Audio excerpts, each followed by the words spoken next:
મને એક જ ગેમ સમજાય કે જો હું દરરોજ જે કરું છું એનું એ જ કામ કરતો રહીશ તો હું મારા જીવનમાં સેમ સ્ટેજ ઉપર જ રહીશ. કેમ તો કે ભાઈ આજે મેં એ કર્યું જે કાલે કર્યું, હું કાલે પણ એ કરીશ જે મેં આજે કર્યું, ડેઈલી સેમ સેમ સેમ. મતલબ મને કોઈ પૂછશે કેમ છે ભાઈ, મજા મજા હો ભાઈબંધ, તો હું જીવનના એના એ જ સ્ટેજ ઉપર રહીશ, મારો ગ્રોથ નહીં થાય. But if I accept challenges, જે મારા જીવનમાં આવે છે બધા જ પડકારોનો હું સામનો કરીશ અને સંઘર્ષ કરવા માટે મારી જાતને તૈયાર કરીશ કે યસ દોસ્ત, મુશ્કેલી આવી છે, ભાગવાન થતું નથી, અહીંયાથી ને છટકવાન થતું નથી, હું એ એક્સેપ્ટ કરીશ, મારી ભૂલ હશે તો એને સ્વીકારીશ અને ભૂલ ઉપર હું કામ કરીશ.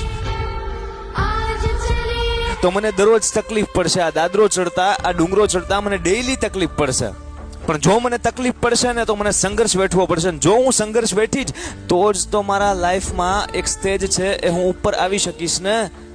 If I want to stand on the top of the mountain, જો હું પર્વતની ટોચ ઉપર ઊભો રહેવા માંગુ છું તો મારે સંઘર્ષને સ્વીકારવો પડશે, તો હું અહીંયા પહોંચીશ. બાકી લાઈફના સેમ સ્ટેજ ઉપર હું રહીશ. સિમ્પલ મેથોડોલોજી છે, સેજ વિચારવું હે ને.